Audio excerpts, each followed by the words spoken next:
Hey everyone, Lone Wolf Jai here, and I just saw a video with Angie Senpai, who was rolling on the Odysseus banner. He got another copy of he called it a circle because it's Circe, and then he also got his first copy of Arjuna. I'm like, been playing for a while now. There are some servers that I don't even have yet, but just saying. But congratulations, man. You Archer's not a bad archer. It's just a lot of a lot of people underrate him severely compared to they compare him to the other archers, which in comparison to the other archers, he's not that good. But all in all, I think he's pretty decent. Anyway, so let's get right back into this as we have the story thing here. So let's go ahead and do it. We're almost done, folks.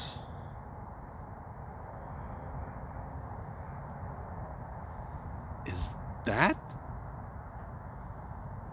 It's the Indian tree of emptiness. But what's that strangely clouded lake surrounding it? What's going on? I don't think it wasn't there when I first got here. These readings. Now I see. I knew this.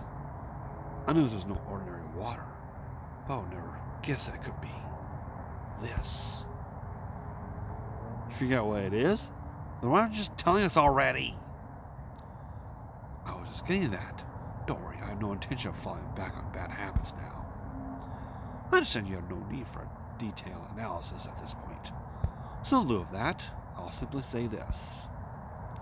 I believe that is the ocean of milk.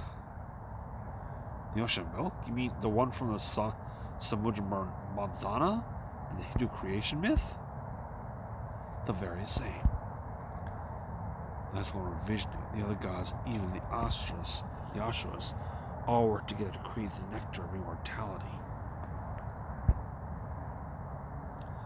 The ocean of milk is also said to be where the sun and moon come from.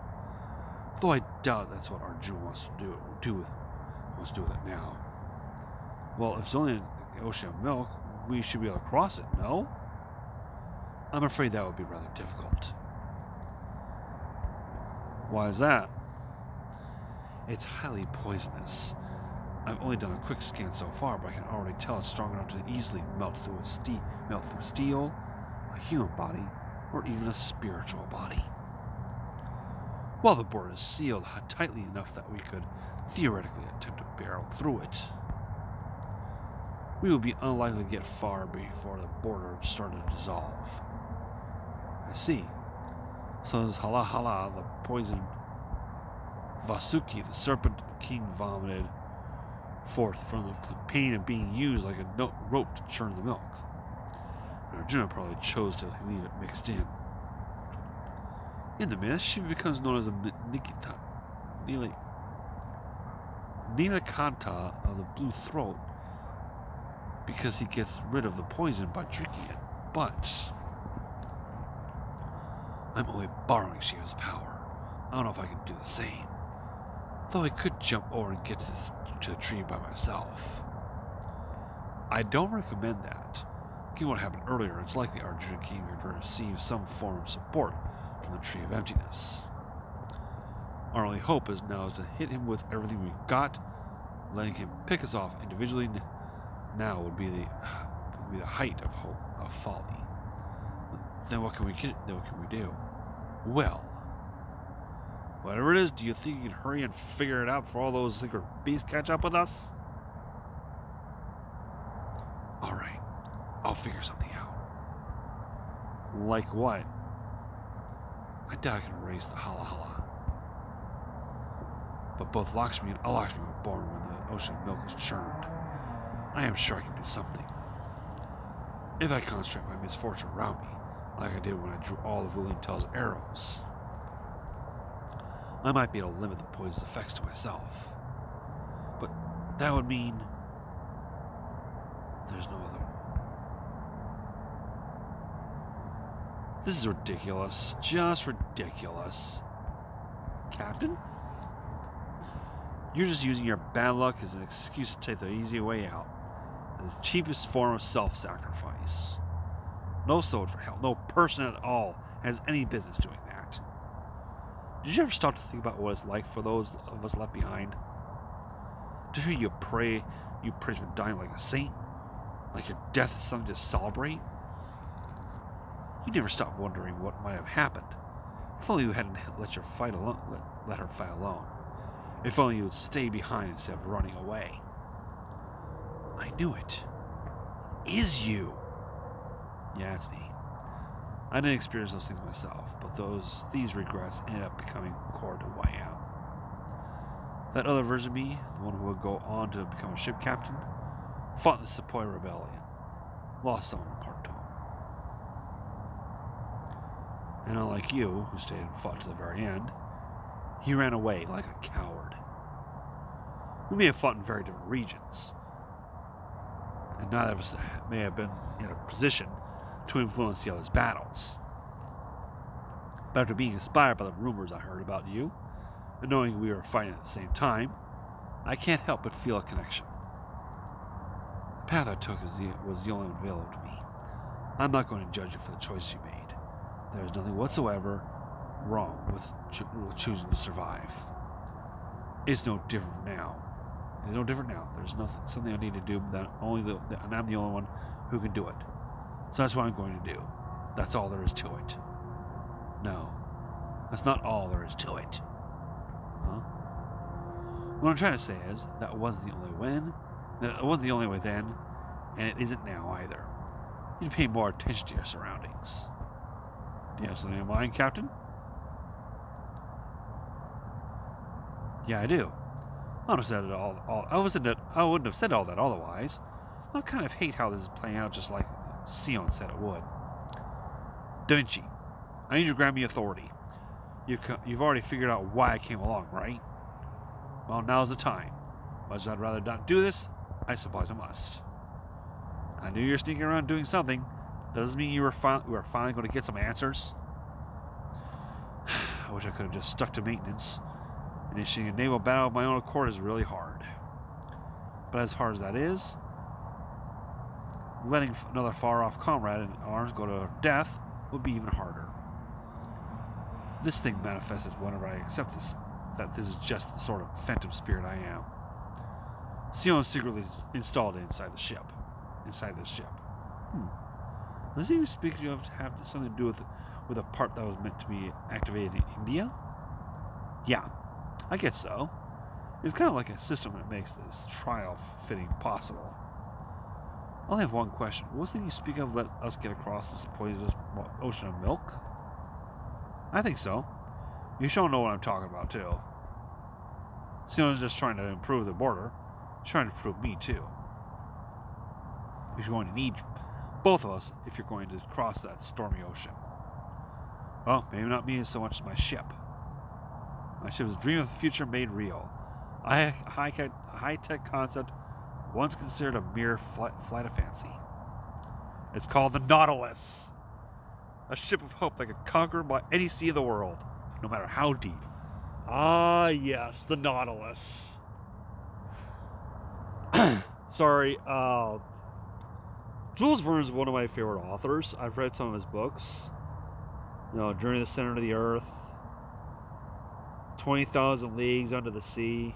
Oh my God. And of course, with his ship being the Nautilus, it's Captain Nemo.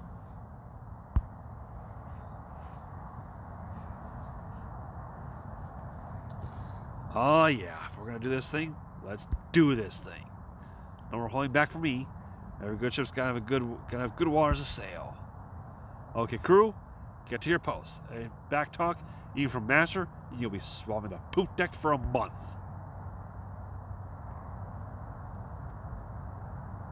When did you get so upbeat? Why wouldn't I be excited? I've been wanting to go on my maiden voyage since I got summoned. Imaginary aeronauts phantasm rigging all set. Connecting lines to my spirit orbs and giving them power. Okay, that's all I know of phantasm magical energy. And I'll make sure the board it doesn't feel a thing. What is this? What's going on? You're not about to explode on us, are you? It looks like a mysterious light is surrounding the border, starting at the front. The front, you say? As opposed to the drivetrain or the engine? By Jove, I've got it! The Aeronauts Phantasm is a naval ram. The Nautilus' most famous feature. Right you are. My Nautilus is known far and wide as a monster of a ship.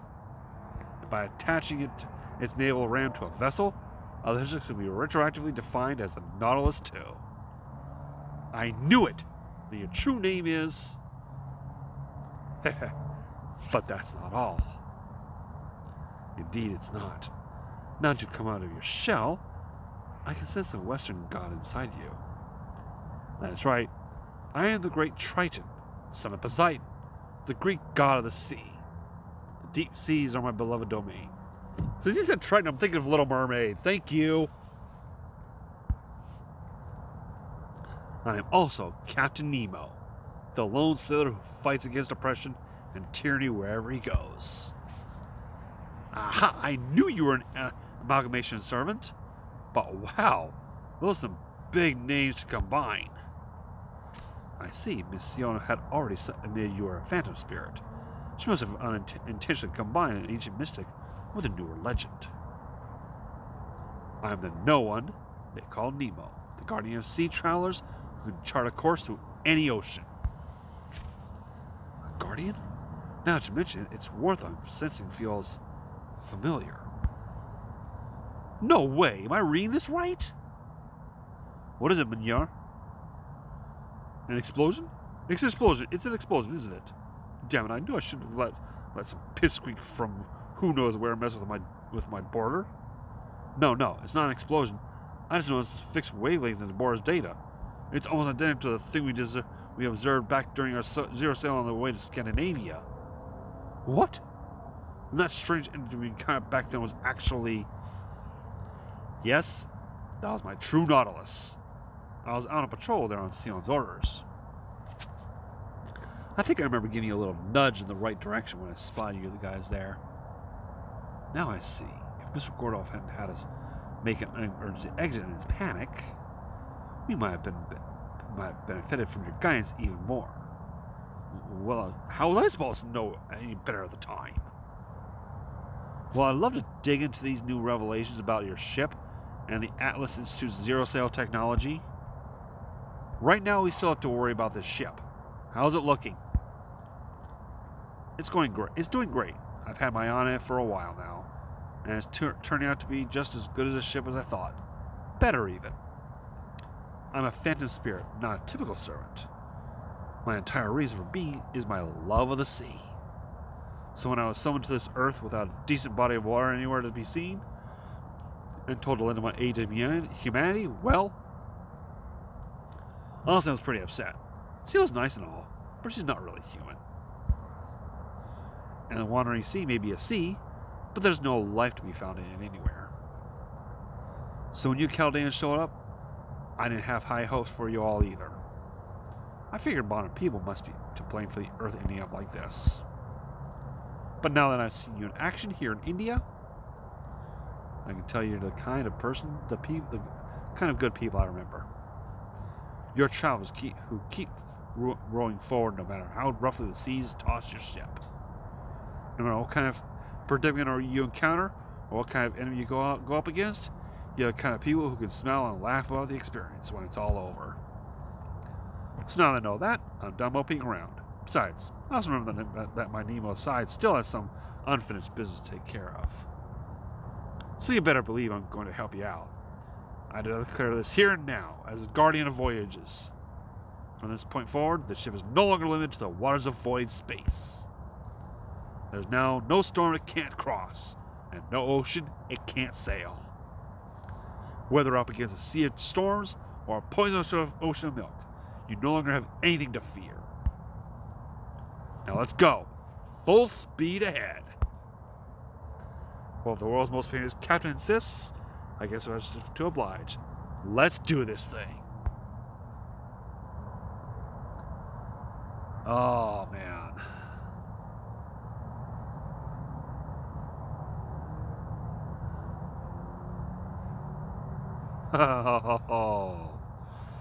Oh, man. Okay, we got another non-fighting bit right there, but god damn, that was good. Nemo reveals himself. And you know what? I cannot wait till he comes out. I don't know when he does, but I know it's Nemo's a servant. And from what I've seen from his Noel Phantasm, it's pretty damn cool. But man, that was great. All right, that's gonna be it for this video. Until next time, this is Love Jazz saying thank you all for watching. Take care of yourselves. No. Okay, yeah, that's that. Oof, man, it's gonna be warm tomorrow. All right.